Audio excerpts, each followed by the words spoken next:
Looks like we're headed for Indianapolis. Wichita State sent there by the NCAA to play Dayton in the first round on Friday. We don't know what time yet, but Shockers a 10 seed, Paul. I was surprised to see him seeded that low. What about you?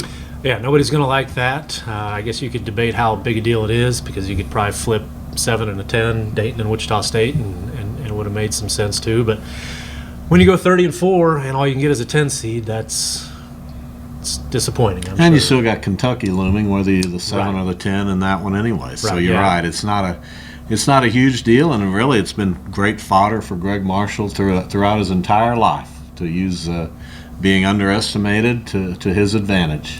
It is an issue. You always want to be seeded better.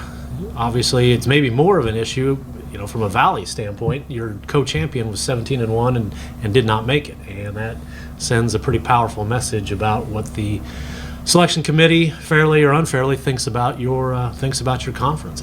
That's bad news for the other nine schools in this conference. It makes you wonder if the Shockers had not won last week against Illinois State in the finals of the Valley Tournament, would they be in this situation? I think they would have made it in. They did not have the bad losses that Illinois State did, and in Illinois State's defense, one of those bad losses happened on November 11th, which seems like a long time to hang that loss around their neck. They obviously changed and improved. But yeah, it's not, when you're 30-4, when you're 17-1, and that's only good enough for a 10 seed, or not good enough to get you an at-large bid.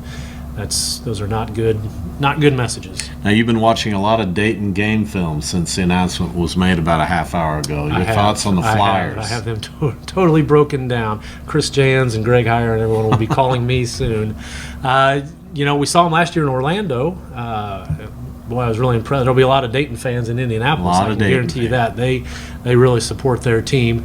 My impression is, quickly, they're an experienced team. I recognize a lot of those names from last year. By looking at their stats, they look like they're pretty balanced, good offensively and defensively, shoot the three-pointer really well. I think it should be a fairly even kind of good game. And this is a great venue in Indianapolis. I was there for a regional several years ago that KU played in. You're going to love it. It's really media friendly. So Indy's a great basketball city. Hey, it could be worse, right? And I'm driving over. You've chosen to get on that charter, that Wichita Eagle charter plane to head over to Indianapolis. Yes, there will be. Yeah, the Learjet, I believe. I guess if you're a fan, other than Tulsa, that would have been the number one choice. Indianapolis is drivable, and if you don't, if you live in Kansas City and you're a Shocker fan, it's even better. So from that standpoint, not totally bad news for Wichita State.